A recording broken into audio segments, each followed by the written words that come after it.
ಕೋಡುಬಳೆ ಅಂದ್ರೆ ಅಡುಕಲೆ. ಇನ್ನು ಆರ್ಎಸ್ಎಸ್ ವಿರುದ್ಧ ಪ್ರಿಯಾಂಕ್ ಖರ್ಗೆ ಅವರ ವಾಗ್ದಾಳಿ ಮುಂದುವರೆದಿದೆ. ರಾಮ ಮಂದಿರ ಕಾಣಿಕೆ ಹಣ ದುರ್ಬಳಕೆ ಬಗ್ಗೆ ವಿಷಾದ ವಿಚಾರ,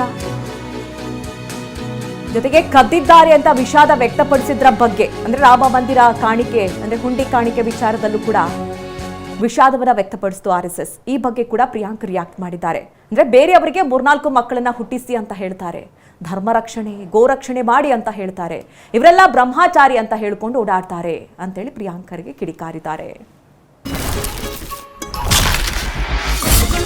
ಸಾಂಪ್ರದಾಯಿಕ ರೆಸಿಪಿ, ಮತ್ತಷ್ಟು ಬೇಕೆನಿಸುವ ರುಚಿ. ಕೋಡುಬಳೆ ಅಂದ್ರೆ ಅಡುಕಲೆ.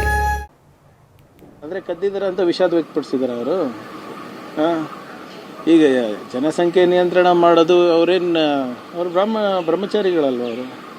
ಬೇರೆಯವರಿಗೆ ಹೇಳ್ತಾರೆ ನೀವು 3 ಮಕ್ಕಳು ಹುಟ್ಟಿಸಿ 4 ಮಕ್ಕಳು ಹುಟ್ಟಿಸಿ ಅವ್ರಿಗೆ ಧರ್ಮ ರಕ್ಷಣೆಗೆ ಬಿಡಿ ಗೋರಕ್ಷಣೆಗೆ ಬಿಡಿ ಅಂತ. ಇವರೆಲ್ಲ ಬ್ರಹ್ಮಚಾರಿಗಳಂತ ಹೇಳ್ಕೊಂಡು ಓಡಾಡ್ತಾರಲ್ಲ. ಏನು ಗೊತ್ತಿಲ್ಲಪ್ಪ, ಅವ್ರ ನೀತಿನಲ್ಲಿ ಸಾಕಷ್ಟು ಗೊಂದಲ ಇದೆ. ಅವರಿಗೆ ಗೊತ್ತಿಲ್ಲ ಅವರ ಸಂಸ್ಥೆ ಏನು ಮಾಡ್ತಾ ಇದೆ, ಹೇಗೆ ಮಾಡ್ತಾ ಇದೆ, ಅವರ ಸಂವಿಧಾನ ಏನಿದೆ ಅಂತ ಗೊತ್ತೇ ಇಲ್ಲ. ನೀವು ಅವ್ರ ಸಂವಿಧಾನ ತೆಗೆದು ಓದ್ಬಿಡಿ ಅವ್ರದ್ದು. ಅಂದರೆ ಕದ್ದಿದ್ದಾರೆ ಅಂತ ವಿಷಾದ ವ್ಯಕ್ತಪಡಿಸಿದ್ದಾರೆ ಅವರು.